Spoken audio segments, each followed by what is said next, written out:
Quant a les mesures que hem pres, el que sol·licitarem ja al Tribunal Superior de Justícia l'autorització per dues mesures. Una, la restricció de mobilitat nocturna en 77 municipis de la Comunitat Valenciana.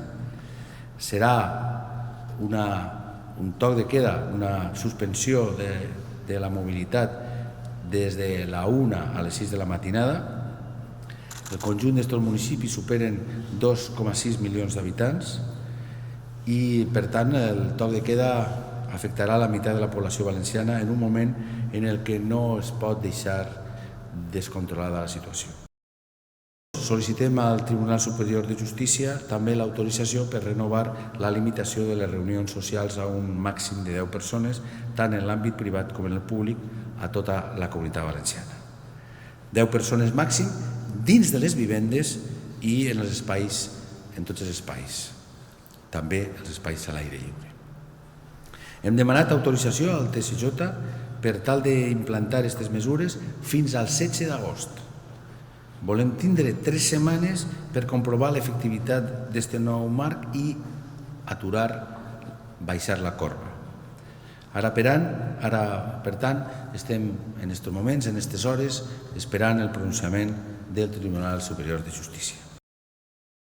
Respecte, en primer lloc, als espectacles i celebracions, l'aforament es redueix al 50% en interiors, amb un màxim de 1.500 persones, i tots els esdeveniments hauran de concloure a les 12:30. 2. L'aforament en recintes esportius queda limitat al 50% amb un màxim de 1.500 persones. Ens estem referint també a interiors. I, en tercer lloc, també en interiors, en piscines recreatives, l'aforament es redueix al 50%.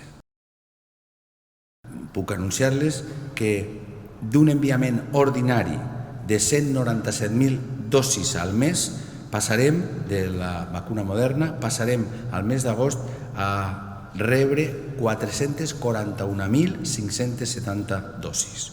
Això significa més del doble, això significa un increment de 245.000 dosis. Prudència i cooperació, prudència i corresponsabilitat, i tot amb una mirada d'esperança. L'esperança és que anem avançant, amb dificultats, i sabem que aquesta situació no està vençuda, aquesta batalla comuna, aquesta causa comuna no està encara aconseguida, però ho anem a aconseguir.